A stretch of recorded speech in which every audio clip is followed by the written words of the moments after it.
Well, clean-up work has begun across Western Europe after days of heavy rains triggered massive flooding. This has inundated areas from the Netherlands to Italy and France. Here in Germany, officials say the southwestern state of Saarland saw the worst flooding in nearly 30 years. Heavy downpours caused dikes to breach in several areas, leaving streets underwater and homes ruined. Residents in northeastern Belgium have also begun cleaning up after experiencing what the country's Prime Minister called the worst floods in the region's history. I'd like to welcome Professor Marco Morani. He's the director of the Research Centre on Climate Change Impact at the University of Padua in Italy.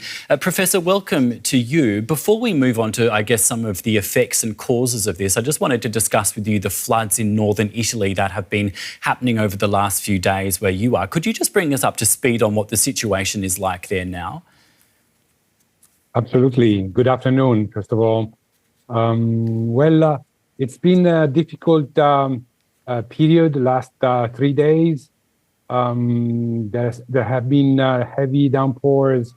To give you an idea, in a matter of 2 days, in some areas, the equivalent of the whole month of May on average has been received. So it's a large amount, very large amount of water, and you see the images now on video. It's been northern Italy, the Lombardy and Veneto in particular, have been heavily impacted.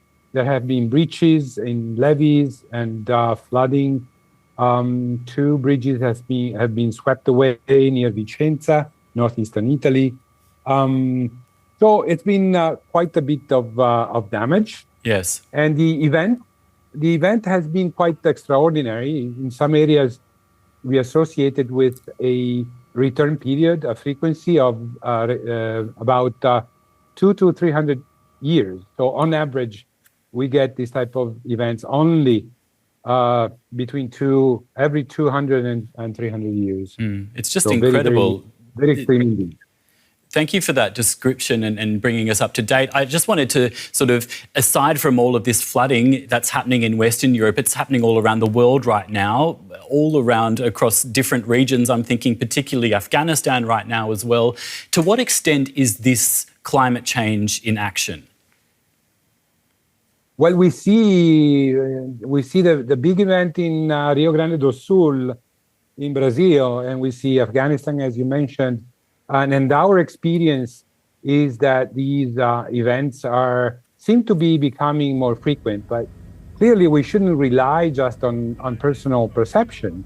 The data tell us that this is actually the case. From here, Padua has a very long time series of rainfall that has been measured since 1725, so almost 300 years. And by analyzing these data, you can clearly see that things have been changing starting more or less in the mid of last century, 1950s. There has been a roughly 20-25% increase in extremes. And we know why. We know there is a basic mechanism that is responsible for that, aside from details. Increasing temperature allows the atmosphere to hold more water. Every degree of increase is a 7% increase in the amount of water the atmosphere can hold. And the natural consequence is that whenever an event happens, there's more water that downpours. Professor Marco Morani, I would have loved to have kept talking to you. Unfortunately, we're nearly out of time, but I really want to thank you for your time today. Thank you. That's Professor Marco Morani, Director of the Research Centre on Climate Change Impact at the University of Padua. Thank you. Thank you so much.